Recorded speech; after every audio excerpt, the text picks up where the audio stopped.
जय हिंद सभी विद्यार्थियों को। कैसे हैं आप लोग? उम्मीद है कि आप लोग अच्छे होंगे। तो चलिए आज हम लोग पढ़ने वाले हैं कक्षा 8 की विज्ञान का दूसरा चैप्टर, दूसरा अध्याय सूक्ष्मजीव मित्र एवं शत्रु। तो इसके ऑब्जेक्टिव क्वेश्चन को हम लोग इस वीडियो में देखेंगे जो कि आपके परीक्षा में आते हैं। तो मुझे उम्मीद है कि आप लोग ये ऑब्जेक्टिव क्वेश्चन जो देख रहे हैं वो इससे पहले आप लोग ये सूक्ष्मजीव मित्र एवं शत्रु के बारे में, इस अध्याय के बारे में अच्छी तरह से जानकारी प्राप्त कर चुके होंगे। तो चलिए अब हम लोग प्रश्न की ओर चलते हैं। तो देखिए हम लोग का पहला प्रश्न है कि हमारे शरीर में हानिकारक सूक्ष्मजीव कैसे प्रवेश करते हैं। ऑप्शन में श्वास द्वारा, पेयजल द्वारा, भोजन द्वारा, उपरोक्त सभी। तो हमारे शरीर में जो हानिकारक सूक्ष्मजीव होते हैं वो सभी के द्वारा हमारे शरीर में प्रवेश करते हैं। श्वास के द्वारा भी, पेयजल यानी पीने वाले जल के द्वारा भी, अगर जल ढका हुआ नहीं हो तो उसके द्वारा भी सूक्ष्मजीव प्रवेश कर जाते हैं। भोजन द्वारा तो उपरोक्त सभी। ऑप्शन डी हमारा राइट आंसर होगी। फिर अगला प्रश्न है कि संचरणीय रोग कौन कौन से हैं। हैजा, सर्दी जुकाम, चिकन पॉक्स, उपरोक्त सभी। तो संचरणीय रोग इसमें से सभी है, उपरोक्त सभी। ऑप्शन डी हमारा राइट आंसर हो जाएगी। फिर अगला प्रश्न है, तो प्रश्न हमारा है कि रोगवाहक कौन कौन है। कीट, जंतु दोनों। तो रोगवाहक यानी रोग फैलाने का काम कौन कौन करते हैं इसमें। तो ऑप्शन में है कीट, जंतु यानी दोनों। ऑप्शन सी हमारा सही उत्तर हो जाएगी। फिर अगला प्रश्न है कि रोगवाहक का उदाहरण कौन कौन सा है। रोगवाहक का उदाहरण कौन कौन सा है। पशु, जानवर, घरेलू, मक्खी, जीव। तो रोगवाहक का उदाहरण जो है इसमें घरेलू मक्खी है। मक्खी जो है रोग फैलाने की काम करते हैं, तो ये रोगवाहक का उदाहरण है घरेलू मक्खी। ऑप्शन सी हमारा सही। फिर अगला प्रश्न है कि सूक्ष्मजीव क्या है। सूक्ष्मजीव क्या है। वे जीव जिन्हें हम यंत्र की सहायता से नहीं देख सकते, जिन्हें हम आँख से देख नहीं सकते, जिन्हें हम आँखों से देख सकते हैं। क और ख दोनों यानी ए और बी दोनों। तो इसमें जो हमारा सही उत्तर हो जाएगी वो होगी जिन्हें हम आँख से देख नहीं सकते, उसे ही हम सूक्ष्मजीव कहते हैं। और इसे देखने के लिए हम लोग सूक्ष्मदर्शी का यानी संस्कृत अंग्रेजी में बोले तो माइक्रोस्कोप भी कहते हैं, उसकी सहायता से हम सूक्ष्मजीव को देख सकते हैं। तो इसमें से ऑप्शन बी हमारा सही उत्तर होगा। फिर अगला प्रश्न है कि सूक्ष्मजीव को कौन कौन से वर्ग में बांटा गया है। सूक्ष्मजीव को कौन कौन से वर्ग में बांटा गया है। जीवाणु, कवक, प्रोटोजोआ, शैवाल, उपरोक्त सभी। तो सूक्ष्मजीव को जो है अनेकों वर्गों में बांटा गया, तो उपरोक्त सभी हो जाएगी हमारी। कवक भी होगी, प्रोटोजोआ, शैवाल। ऑप्शन डी सही उत्तर होगी। फिर अगला प्रश्न है कि विषाणु कौन कौन से होते हैं। विषाणु कौन कौन से होते हैं। कौन से होते हैं। अकोष्कीय विषाणु, परपोषी कोशिकीय विषाणु, क ख दोनों। तो विषाणु जो होते हैं वो होते हैं अकोष्कीय विषाणु भी, अकोष्कीय विषाणु भी, यानी ऑप्शन डी हमारा उत्तर सही होगी। फिर अगला प्रश्न है विषाणु कहाँ पाई जाती है। पेड़ पौधों में, जीव जंतुओं में, पर्यावरण में, उपरोक्त सभी। तो विषाणु जो है ये सभी जगह पाई जाती है। ऑप्शन डी हमारा सही उत्तर होगी। फिर अगला प्रश्न देखिए, तो प्रश्न कहता है कि विषाणु द्वारा कौन कौन से रोग होते हैं। जुकाम, खांसी, पोलियो, खसरा, उपरोक्त सभी। अगर आप लोग अच्छे से पढ़े होंगे इस चैप्टर को तो आप लोग सही सही उत्तर जानते होंगे। अगर जो भी जानते हैं उत्तर वो आप लोग कमेंट में ज़रूर बताएंगे। तो विषाणु द्वारा कौन कौन से रोग होते हैं। खांसी भी होती है, पोलियो भी होती है, खसरा भी होती है। तो कौन कौन सी होती है। तो उपरोक्त सभी यानी सभी। डी ऑप्शन हमारा सही उत्तर होगी। फिर अगला प्रश्न हमारा कहता है कि किस सूक्ष्मजीव द्वारा पोलियो रोग होता है। जीवाणु, प्रोटोजोआ, विषाणु, कवक। तो किस सूक्ष्मजीव द्वारा जो पोलियो रोग होता है वो क्या होता है हमारा। तो वो होता है विषाणु। विषाणु के द्वारा ही पोलियो रोग होता है। ऑप्शन सी हमारा करेक्ट आंसर होगी। तो फिर से हम लोग का अगला प्रश्न है कि अतिसार और मलेरिया किस सूक्ष्मजीव द्वारा होते हैं। तो वो होते हैं प्रोटोजोआ के द्वारा। किसके द्वारा होते हैं। प्रोटोजोआ। ऑप्शन बी हमारा उत्तर सही होगी। फिर अगला प्रश्न है कि जीवाणु के कौन कौन से प्रकार होते हैं। जीवाणु के कौन कौन से प्रकार होते हैं? स्पाइरल, छर्नुमा, गोल, उपरोक्त सभी। तो ये तीनों प्रकार यानी सभी उत्तर जो हमारा सही हो जाएगी। फिर अगला प्रश्न है कि शैवाल जीव कैसे होते हैं। शैवाल जीव कैसे होते हैं? स्वपोषी या एक कोशिकीय, बहुकोशिकीय या उपरोक्त सभी। तो शैवाल जीव जो होते हैं वो होते हैं सभी। स्वपोषी भी हो सकते हैं, एक कोशिकीय भी हो सकते हैं और बहुकोशिकीय भी हो सकते हैं। उपरोक्त सभी हमारा सही उत्तर होगी। फिर अगला प्रश्न है निम्न में से शैवाल कौन कौन से हैं? क्लेमाइडोमोनास, स्पाइरोगाइरा, क दोनों यानी ए बी दोनों, अमीबा। तो शैवाल जो होते हैं ये ए और बी दोनों सही है यानी क्लेमाइडोमोनास, स्पाइरोगाइरा। ऑप्शन सी हमारा करेक्ट आंसर हो जाएगी। तो हमारा अगला प्रश्न कहता है कि प्रोटोजोआ कैसा जीव है? एक कोशिकीय, सूक्ष्म जीव, बहुकोशिकीय, क और ख दोनों यानी ए बी दोनों। तो प्रोटोजोआ जो है वो एक कोशिकीय भी और सूक्ष्म जीव है यानी ऑप्शन डी हमारा राइट आंसर हो जाएगी। फिर अगला प्रश्न है कि प्रोटोजोआ कौन कौन से हैं? प्रोटोजोआ कौन कौन से हैं? अमीबा, पैरामीशियम, क दोनों, राइजोपस। तो प्रोटोजोआ कौन कौन से हैं? तो क और ख दोनों। ऑप्शन सी हमारा राइट आंसर हो जाएगी। फिर अगला प्रश्न है कवक क्या है? तो कवक क्या है? एक प्रकार के पौधे हैं, बहुकोशिकीय, सूक्ष्मजीव या उपरोक्त सभी। तो कवक जो हैं वो हैं उपरोक्त सभी। एक प्रकार के पौधे भी हैं, बहुकोशिकीय भी और सूक्ष्मजीव भी है यानी ऑप्शन डी हमारा करेक्ट आंसर हो जाएगी। फिर अगला प्रश्न है तो प्रश्न हमारा कहता है कवक, यहाँ पे कवक हो जाएंगे। वो कवक कौन कौन से होते हैं?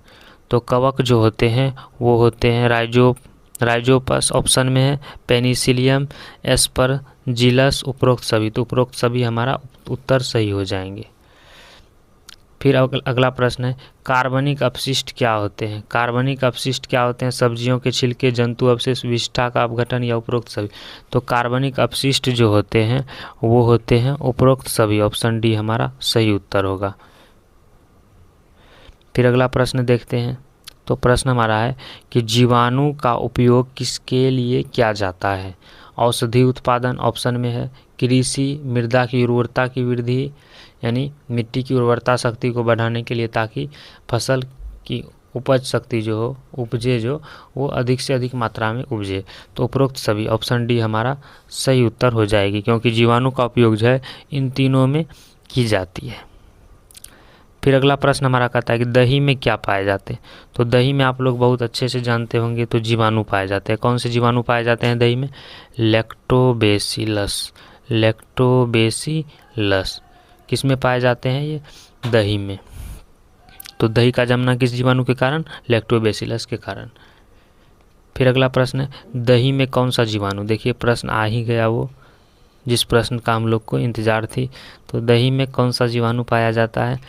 तो लैक्टोबैसिलस। अभी तुरंत हम लोग इसकी चर्चा किए थे। किस में पाए जाते हैं? दही में, लैक्टोबैसिलस। दही में कौन सा जीवाणु पाया जाता है? लैक्टोबैसिलस। फिर अगला प्रश्न देखते हैं जीवाणु किस में सहायक होते हैं? जीवाणु किस में सहायक होता है? पनीर, अचार, खाद्य पदार्थ में, उपरोक्त सभी। तो जीवाणु जो है वो पनीर में भी सहायक है, अचार में भी है और खाद्य पदार्थ यानी कुछ हमारे खाने वाले पदार्थ में भी जीवाणु सहायक होते हैं। तो उपरोक्त सही सभी। तो ऑप्शन डी हमारा सही उत्तर होगी। फिर अगला प्रश्न है मैदे के आटे में किण्वन में कौन सहायक है? मैदे के आटे में किण्वन में कौन सहायक है? विषाणु, यीस्ट, प्रोटोजोआ, जीवाणु। तो मैदे के आटे में किण्वन में कौन सहायक होती है? तो यीस्ट होती है। ऑप्शन बी हमारा सही उत्तर हो जाएगी।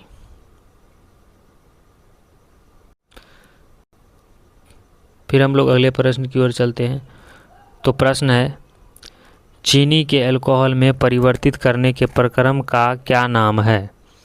किण्वन, नाइट्रोजन स्थिरीकरण, संक्रमण, मोल्डिंग। तो चीनी के अल्कोहल में परिवर्तित करने के प्रक्रम का जो नाम है वो है किण्वन। क्या है? किण्वन। ऑप्शन ए हमारा सही उत्तर होगा। फिर अगला प्रश्न देखते हैं औषधियों का स्रोत क्या है? औषधियों का स्रोत क्या है? जीवाणु, कवक, क दोनों, विषाणु। तो औषधियों का जो स्रोत है वह है क दोनों यानी ए बी दोनों यानी जीवाणु, कवक दोनों उत्तर हमारा सही हो जाएंगे। फिर अगला प्रश्न औषधि को क्या कहते हैं?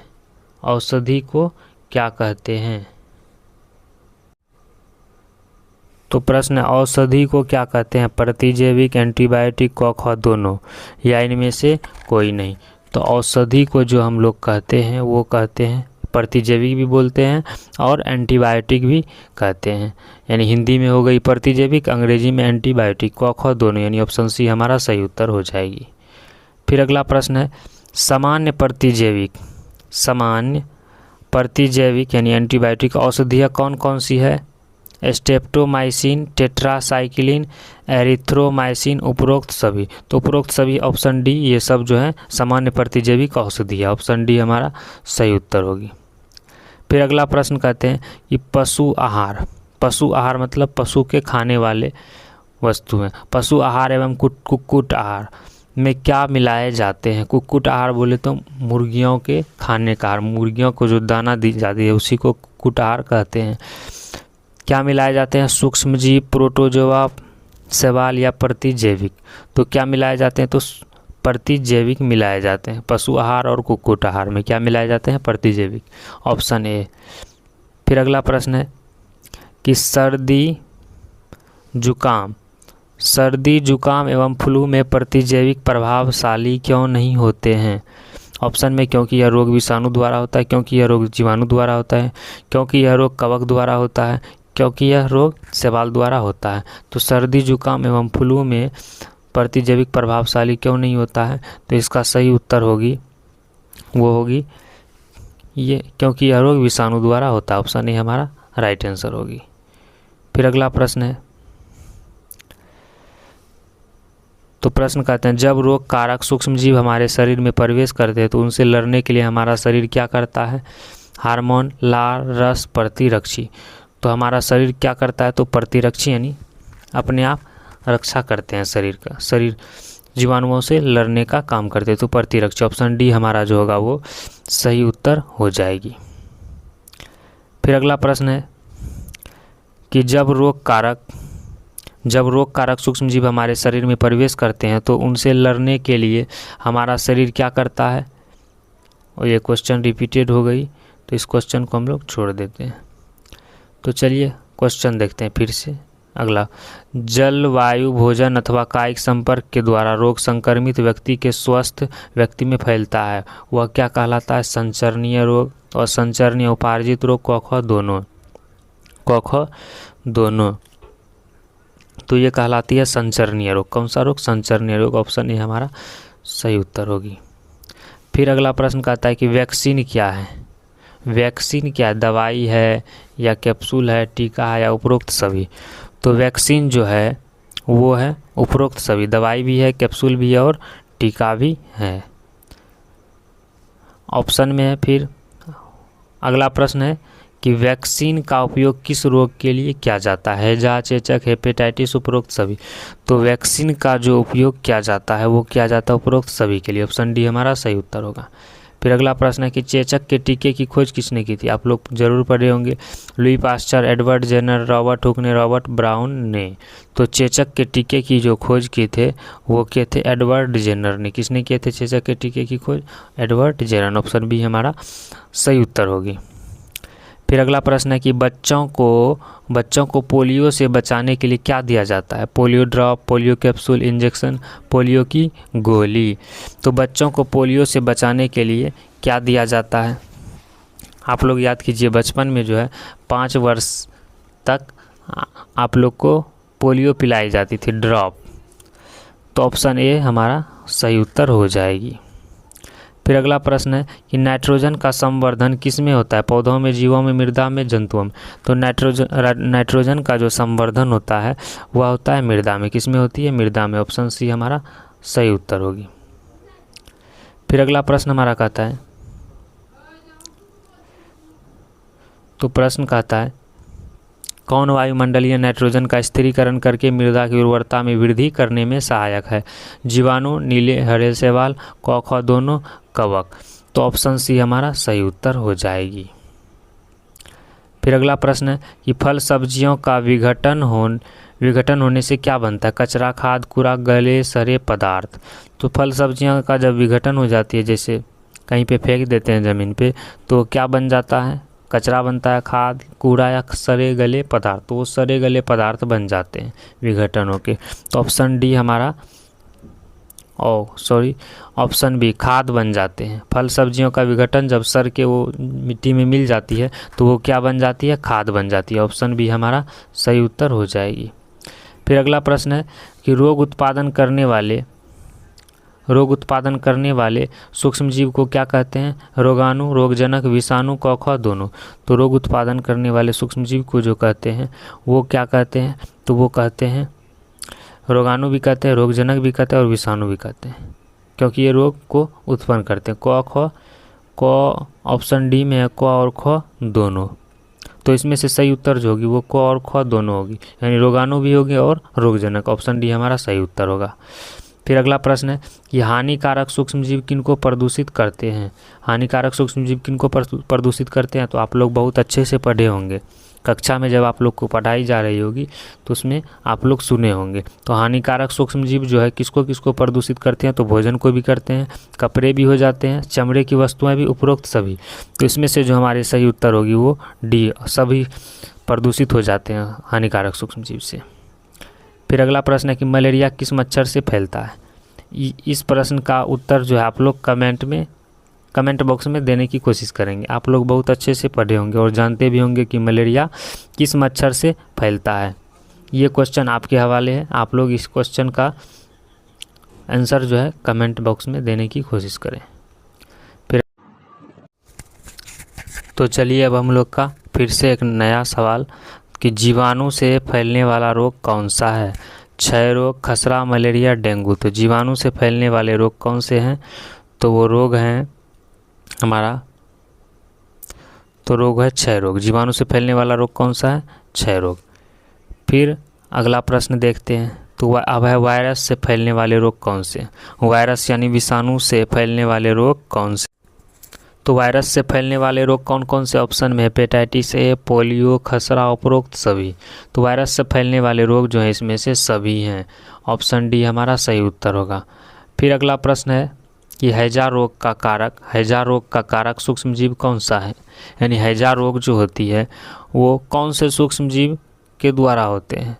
वायरस, प्रोटोजोआ, जीवाणु, क और ख दोनों। तो आप लोग एक आपकी किताब में, पुस्तक में चार्ट होगी, तालिका में दिया होगा सभी बीमारियों के नाम, रोग कारक सूक्ष्मजीव। वो अगर आप लोग को याद होगी तो आप लोग जानते होंगे कि हैजा रोग का रोग कारक सूक्ष्मजीव कौन सा है। तो इसमें से ऑप्शन जो हमारी होगी वो जीवाणु, क्या हो जाएगी? जीवाणु। ऑप्शन सी सही उत्तर हो जाएगी। अब फिर से हम लोग का एक नया सवाल फिर से है कि किसने बेसिलस एंथ्रेसिस नामक जीवाणु की खोज की?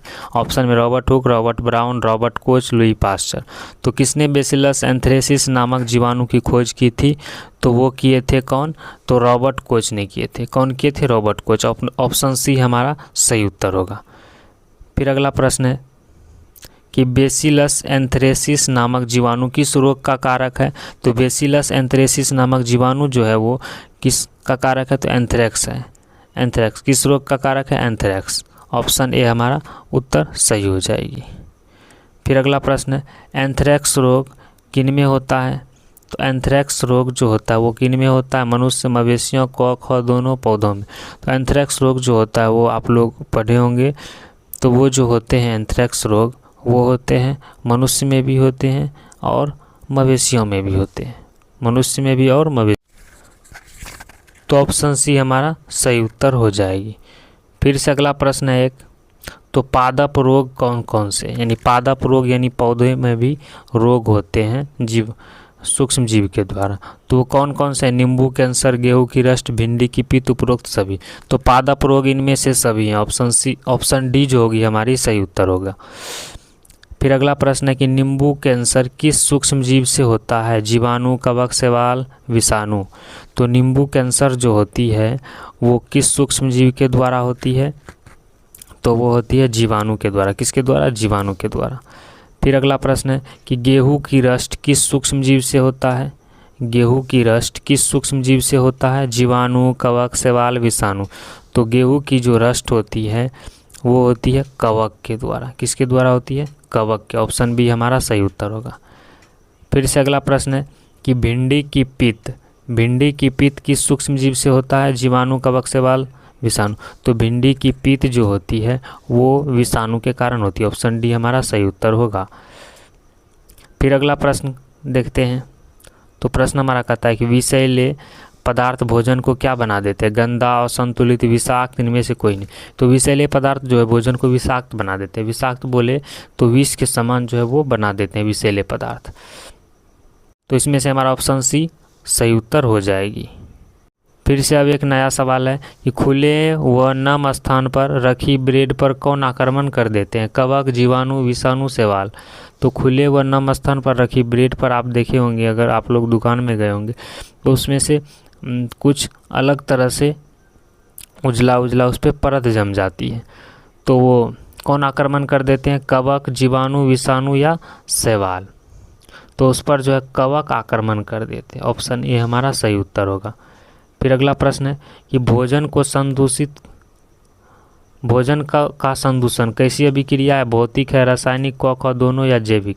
तो भोजन का संदूषण जो है वो रासायनिक अभिक्रिया है। ऑप्शन बी हमारा सही उत्तर होगी।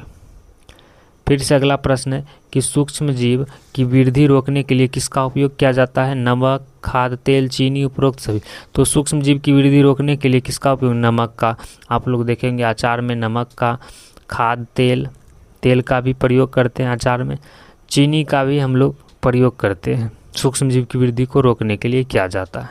जैसे मीठे पकवान देखे होंगे, मिठाइयाँ, तो उसमें चीनी की जो है वो क्या बोलते हैं, वो कुछ दी जाती है उसमें, ताकि वो जो है, जैसे रसगुल्ला देखिए, इसको सुरक्षित रखने के लिए उसमें चीनी की कुछ जल मिला के कुछ उसमें रखी जाती है। ठीक, तो ऑप्शन सी, ये ऑप्शन डी जो है उपरोक्त सभी सही उत्तर हो जाएंगे। फिर अगला प्रश्न है मांस व मछली के परीक्षण में किसका उपयोग किया जाता है? तेल, सामान्य नमक, क दोनों, घी। तो मांस व मछली के परीक्षण में जो है वो किसका प्रयोग किया जाता है? तो तेल का भी किया जाता है और सामान्य नमक का, क दोनों। ये ऑप्शन सी सही उत्तर होंगे। फिर से अगला प्रश्न है कि दूध को 70 डिग्री सेल्सियस पर 15 से 30 सेकंड गर्म करके एकाएक ठंडा करना क्या कहलाता है? तो वो कहलाता है पाश्चीकरण। क्या कहलाता है? पाश्चीकरण। ऑप्शन ए सही उत्तर होगी। फिर अगला प्रश्न है कि पाश्चीकरण की खोज किसने किए थे? तो पाश्चीकरण की खोज किसने की थी? तो लुई पास्चर ने की थी। किसने की थी? Louis Pasteur. ऑप्शन बी हमारा सही उत्तर हो जाएगी। फिर अगला प्रश्न है कि लेग्यूम पौधों में किसका स्थिरीकरण होता है? नाइट्रोजन, ऑक्सीजन, कार्बन डाइऑक्साइड, वायु। तो लेग्यूम पौधों में जो होता है वो किसका स्थिरीकरण होता है? तो वो होता है नाइट्रोजन का। किसका? नाइट्रोजन का। ऑप्शन ए हमारा सही उत्तर हो जाएगी।